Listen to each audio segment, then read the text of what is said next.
Camera person படிக்கிற பசங்க ஸ்கூலுக்கு போல ஒயின் ஷாப்புக்கு தான் போறாங்க. அந்த ஊரே கெட்டு போயிருக்கு. பல பேர் உயிர் இறந்து போயிருக்காங்க. 23 வயசு பொண்ணுனா தாலி எடுத்து போயிருக்கு. 2 குழந்தையோட இருக்கு. யார் சப்போர்ட்?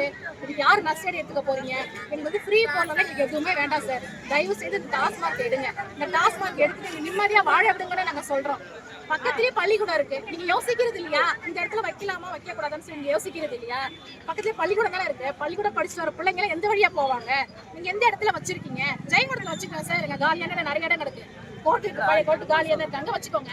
அவ்வளவு இருக்கிறவங்க வருவாங்க சார். காசு பணம் இருக்கு அவங்க கிட்ட. வருவாங்க, டீசெண்டா வாங்கி குடிச்சு டீசெண்டா போயிட்டே இருப்பாங்க. இல்லாத மக்கள் வந்து கொளுத்து வரைக்கும் கூலி வரைக்கும் போற காசை அநியாயமா கொண்டு வந்து அங்க வைக்கிறாங்க. நாங்க எப்படி சாப்பிடுவோம்? பிள்ளைங்க எப்படி சாப்பிடுவாங்க? போயிடுச்சு. கிராமம் நாங்க சுத்தமா அழிஞ்சு போயிடுச்சு. வைக்க போத நாங்க வைக்காதீங்க சொல்லி பல வழி நாங்க போராட்டம் பண்ணணும். அதே மாதிரி வச்சுங்க. இத்தனை குடும்பம் அழிஞ்சிருக்கு. அழிஞ்ச குடும்பத்துக்குலாம் யாரு நஷ்டடி எடுக்க போறீங்க நான் கேட்கிறேன். இந்த உயிரிழப்புக்கு யார் நஷ்டடி எடுக்க போறீங்க?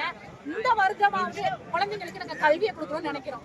இந்த பக்கத்துல வந்து யாரும் படிப்பதில்லை, அந்த அளவுக்கு எதுவும் கிடையாது. இந்த வருடமாவது குழந்தைங்களுக்கு கல்வியை கொடுக்கணும்னு நாங்க ஆசைப்படுறோம்.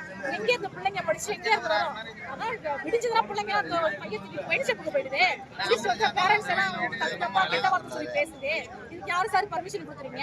அதாவது 2வது ஒயின் ஷாப் டைமிங் எவ்வளவு நேரம்? 12 to 10. ஆனா இங்க இருக்கிறது 24 hours இருக்கு. காலையில 3 மணிக்கு எழுந்திரிச்சு போய் பாட்டில் வாங்கிட்டு குடிக்கிறாங்க. அப்ப அது எங்க விக்கிறாங்க? அது ஏன் போலீஸ் கண்டுக்கல? அவங்க கண்ணுக்கு தெரியலையா? மத்ததுக்கெல்லாம் வர போலீஸ்ல இதை வந்து கவனிக்கல. ஏன் பார்க்கல? ஏன் கண்டுக்கல போலீஸ்? அதான் நான் கேட்கிறேன். சீக்கிரமா வந்து தயவு செய்து தேர்தல் ஆணையம் டேட் அறிவிக்கிறதுக்குள்ள எங்க டாஸ்மார்க்கை எடுக்கணும். தயவு செய்து இங்க வைக்காதீங்க.